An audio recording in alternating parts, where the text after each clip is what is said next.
বহুতো ছাত্ৰ ছাত্ৰীয়ে কমেণ্ট ছেকশ্যনত সুধি আছিলে যে আমাক সফুৰা টেলেণ্ট চাৰ্চ এক্সামৰ কাৰণে কি চাওঁ আমি ভিডিঅ' বনাব লাগে। গতিকে ইম্পৰ্টেণ্ট এটা টপিক তোমালোকৰ বাবে লৈ আহিছোঁ। এই ভিডিঅ'টো ক্লাছ 2, 3, 4, 5 যিসকল ছাত্ৰ ছাত্ৰীয়ে পঢ়ি আছে, অৰ্থাৎ যিসকল ছাত্ৰ ছাত্ৰীয়ে পৰীক্ষা দিব বিচৰা ক্লাছ 2, 3, 4, 5 তোমালোকৰ বাবে বহুত বেছি ইম্পৰ্টেণ্ট হয়। ইয়াৰ পৰা তোমালোকৰ 1 নম্বৰ পৰীক্ষাত আহিবই। প্ৰথমতে চোৱা, ৰাজ্যিক গীত। অসমৰ ৰাজ্যিক গীত কি হয়? অসমৰ ৰাজ্যিক গীত হৈছে অ' মোৰ আপোনাৰ দেশ।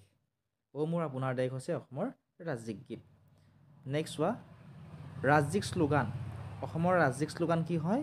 অসমৰ ৰাজ্যিক শ্লোগান হৈছে জয় আই অসম। ঠিক আছে, মনত ৰাখিবা। ৰাজ্যিক মোহৰ কি হয় অসমৰ? ৰাজ্যিক মোহৰ হৈছে অসম চৰকাৰ। তোমালোকক যদি ইয়াৰে PDF-খিনি লাগে, তোমালোকে এতিয়াই ডেছক্ৰিপশ্যনত দিয়া লিংকত ক্লিক কৰি আমাৰ Facebook page, WhatsApp channel, Telegram channel আদিসমূহত ফ'ল' কৰি ল'বলৈ নাপাহৰিবা। তাত তোমালোকে ইয়াৰে PDF-খিনি পাবা। নেক্সট ইম্পৰ্টেণ্ট এটা কুৱেশ্যন আছিল যে অসমৰ ৰাজ্যিক ভাষা কি হয়?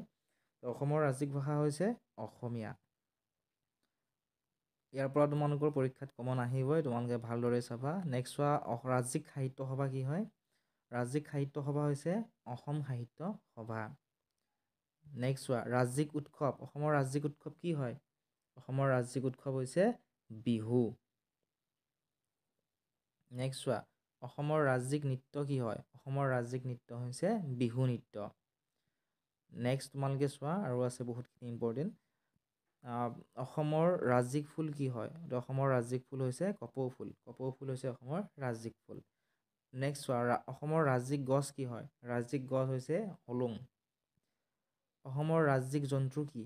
অসমৰ ৰাজ্যিক জন্তু হৈছে এশিঙীয়া গড়। আৰু শেষৰ প্ৰশ্নটো, অসমৰ ৰাজ্যিক চৰাই কি? অসমৰ ৰাজ্যিক চৰাই হৈছে দেওহা। এইখিনি আছিল আজিৰ এই ভিডিঅ'টিত। যদি ভিডিঅ' চাই ভাল পাইছা, ভিডিঅ'টো লাইক কৰি দিয়াৰ লগতে তোমাৰ বন্ধু বান্ধৱীসকলৰ লগত শ্বেয়াৰ কৰি দিবা।